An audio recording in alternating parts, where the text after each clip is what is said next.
Well, I mean, I think you bring up a really important question of how, and it has been a shift for us actually since the coverage, that we began to imagine media coverage responses that we've been receiving, including discussions with auditors as part of a larger performance around the question of immigration policy in the U.S. in particular, right? And so we began to imagine this as another way, as another form of deployment of the tool, that it would be something like this beautiful kite of taking the newspaper and making it into something else, right? So, but I think that the language that I was using in these things that I wrote for this presentation, I mean, that you could also insert the, and especially with the gesture of thinking, I mean, Excitable Speech has always kind of been my least favorite book by Butler, and now that I'm getting all this hate mail, I've been returning to it and reading it and thinking,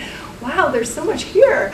But I think this opposition of performance and performativity and bringing those together, that is the space in which we can imagine thinking about even what does it mean to insist upon claiming this as an art project, and perhaps to extend ourselves on that claim, right, at certain moments. And yet I think if you even look at any kinds of projects that might be comparable, something like Judy Werthein's Brinko Jump shoes that were in Inside of 5, it's remarkable the parallels and the kind of reception of that work, which was that she designed and distributed shoes for people.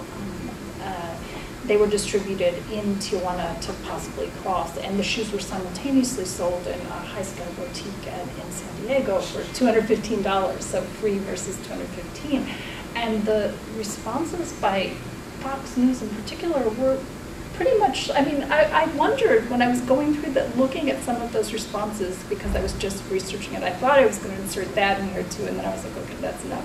But Insight actually reprinted some of the responses. I thought, did they just pull up what they used before and just like reinsert they it also in have discussion of our reperformance, right? Yeah. Oh, another border art project, script number 32, put in name of project, respond, right? Illegal. Terrorist-driven, destroying the nation, impurities, I don't know, you know. And I think you're right also that usually the arenas in which we would have been presenting would be like, you know, a gallery or a museum or an academic, you know, arena like this one. And it's interesting to be trying to, you know, have a conversation in other public spaces or arenas too. So we've been just trying to figure out how we're going to do that exactly. And it brings up incredibly huge formal questions also. Like my you know, family can always be your biggest critics. Like one of my sisters keeps saying, you do not know how to write an editorial for a newspaper and have like, you know, a community understand you. So instead of transparency, we thought maybe translucency. We've been playing a lot with the question of, you know, like, not transparent or opaque, but translucent. Because I also feel like the push in the U.S. Academy right now is towards a kind of transparent language and writing, and we've been really resisting that in terms of descriptions of the project. And we started to think, but we don't want to go completely into the realm of the opaque, so the translucent is the perfect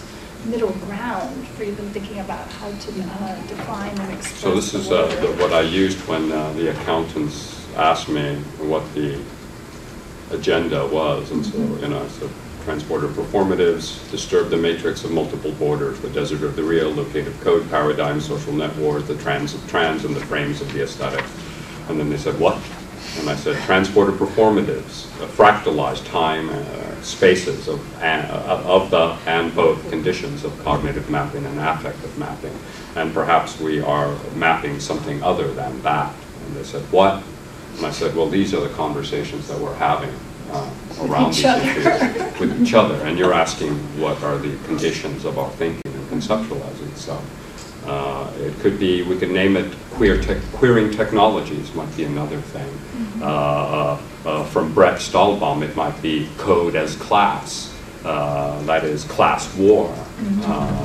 He comes from a community and family which is not bound to kind of elite culture, And in my conversations with Brett, he sees code, it's questions of distribution, internationalization, as a kind of class code war.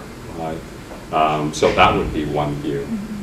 Amy's another, mine another. And so often people go, when you guys do a presentation together, there's no agreement. And we haven't had a chance that all four of us present together, so that's like my fantasy, that at some point each of us will like, because we even have very different styles of presentation. Yeah. I have a question. When did you start this project?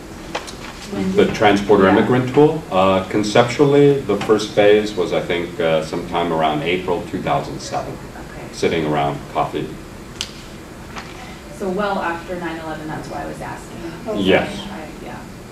And then, have you noticed a shift in when the administration shifted from Bush to Obama? Did you notice a change? Like, I know the rhetoric around Operation Gatekeeper has gone from very supportive to then pointing out, as you did, a lot of the technological flaws in it, like the fact that, and I think a lot of the public American imaginary, a lot of people really thought that there was this complete wall being built, right, that's continuous and infallible in many ways. And I think a lot of the sort of, even on the DoD side, a lot of the rhetoric is changing to pointing out the ways in which it's imperfect and is having trouble tracking bodies. So it seems to you that maybe your project, with every time that our borders are quote unquote penetrated by terrorist attacks, not by immigrants, that must then bring more urgency to a project like yours.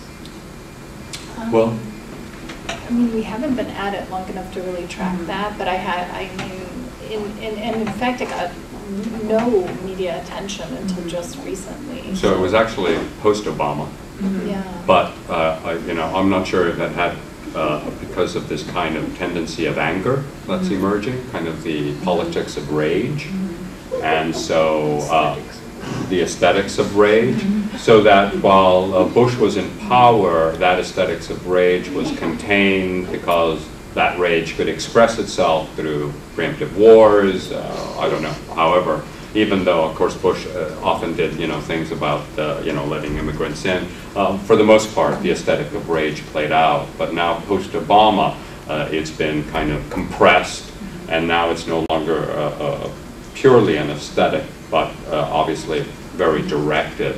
And I think I would say there we're speculating, just like you, in terms of what's going on. I guess the question is how the institution, the UC system, has interpolated or interjected that rage via congressmen and people sending letters, and to what degree they are acting on that kind of push.